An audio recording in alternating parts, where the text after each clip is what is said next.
So Natalie, we're going to talk about the Florida weave method, right? For staking up those tomatoes. Oh yeah, the king of the garden, right? We've king of got the to garden. give him a throne. All right, so you're going to walk us through, how this actually works? Yeah. Okay. Yeah, so there are a few critical supplies that you're going to need, and we kind of have a good demonstration. So you're going to need some kind of a stake, right? Okay. And what we have here are T-posts, which are of course going to be one of most your long-term and durable. Without a doubt. So for $5 or something, you can get a T-post, and the height that you're going to select is going to depend on whether you're growing Determinate or Indeterminate tomatoes. Okay. And so if you're growing an Indeterminate tomato, then I'd probably go ahead and get a 6 or 6.5 foot post, so that you have a lot of vertical structure to bring those plants up on. If you're growing a Determinate tomato, then you don't need as much height. Makes sense. 5-6 feet, it'd be fine. And can we talk about the difference between Determinate and Indeterminate for those folks? Yes. Yeah. So Indeterminate tomatoes continue to produce leaves and flowers from their primary growing point. So, in here, in most of our temperate climates, they are going to be annuals, right? But of course, they could keep growing if we were, be perennials in another climate. Determinate tomatoes have a small genetic mutation naturally occurring that terminates that growing point with a set number, of secondary branches. And so determinate tomatoes will maintain a more compact habit, but also bear over a more concentrated period of time. So lots of times they came into play when we're talking about commercial producers that would like to not pick the field 14 times like we might in our home garden. However, for home gardeners, they're pretty handy they as are, well. they are.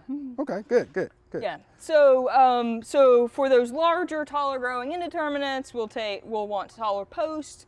For our more compact Determinates, then most of the time, if you have a 5-foot stake and you put about a foot of it in the ground, you should have plenty of vertical height. Yeah. Good deal. Okay. This is an example of a wooden tomato stake. So once again, this is about a 5-foot stake, and we'll want to drive it about a foot into the ground, and so just cost difference, you might pay $1 or $1.25 or something. So yeah, it's mostly a cost issue. You can reuse these, but I tend to buy them new for sanitation and because they'll break down a little bit. Who wants them to break off in the middle of the season? Yeah. Okay. Makes sense. So stakes and then twine, right? Okay. So we talked about the Florida weave. Some people call it the California weave.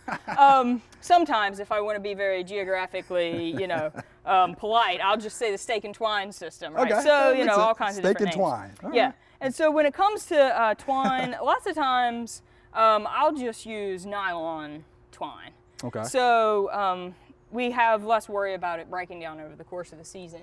You can also use a natural twine, and many times, it might hold up fine, but just be aware of the fact that it might start with moisture and heat, and the other reason that I like nylon is because it allows me to get just a little bit more tension, because when I come around, I can tighten this pretty tight.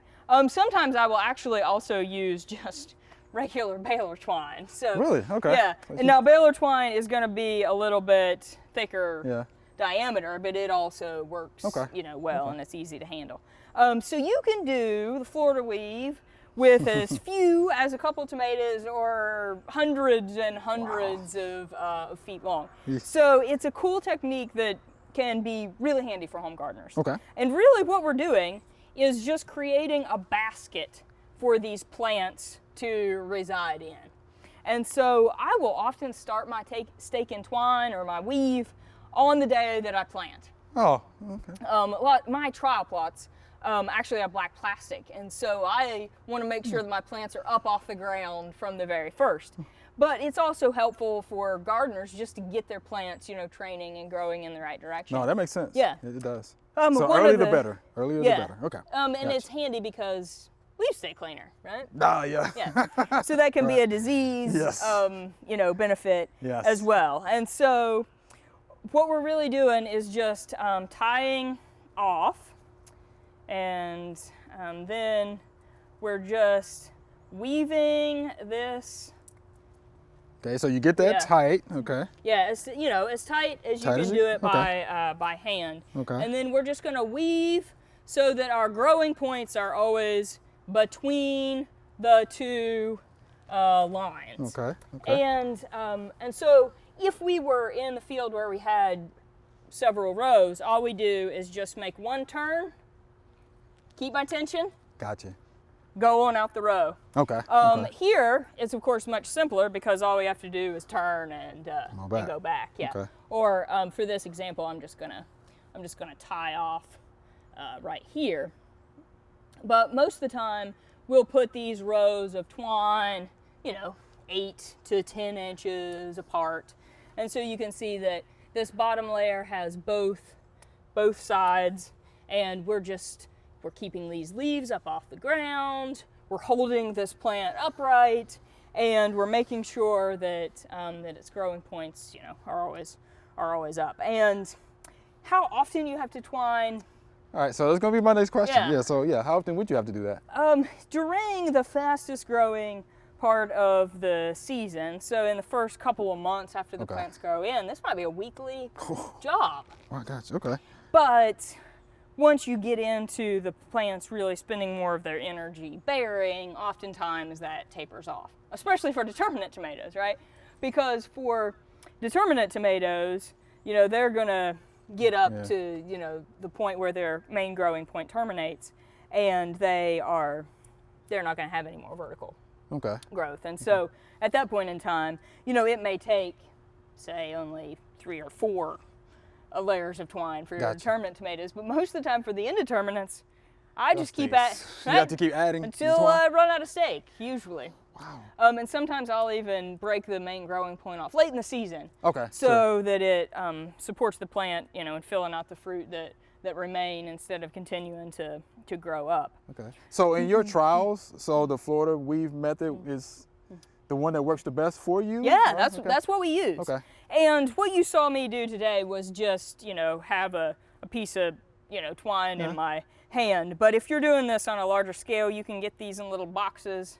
They can have belt clips and you can have For the serious yeah, tomato special growers. PVC Oh my pipes gosh. that allow you to, because at this scale you're just like, oh, you tied that up, Right. that wasn't too strenuous, it's not too bad. But if you have a whole bunch of these and you have to bend over and weave it Yeah, I around, can see that. so there's lots of ways that you can make this something that you just walk and do.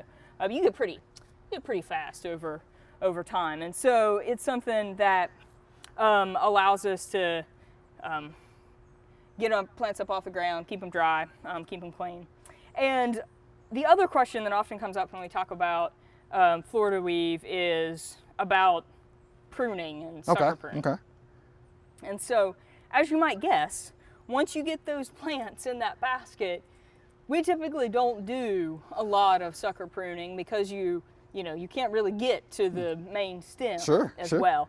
So, so lots of times with this system, I'll try to make sure that determinate or indeterminate, actually. So it doesn't matter. Okay. Yeah, I'll try to remove, the first couple of suckers, at the lowest growing point right there. Gotcha. Now this is larger than I would typically remove it. Sure. I'd rather remove the suckers when they're small, but that was just, just for one example. illustration. Okay. So, I'll remove a couple just so that I can make sure that the plant stays get up it to off the train ground. up. Gotcha. Yeah. Because of course this is the frustrating thing for we somewhat OCD vegetable people is once you get your first layer of twine on there, you don't want any suckers slipping out, Gotcha. and getting around.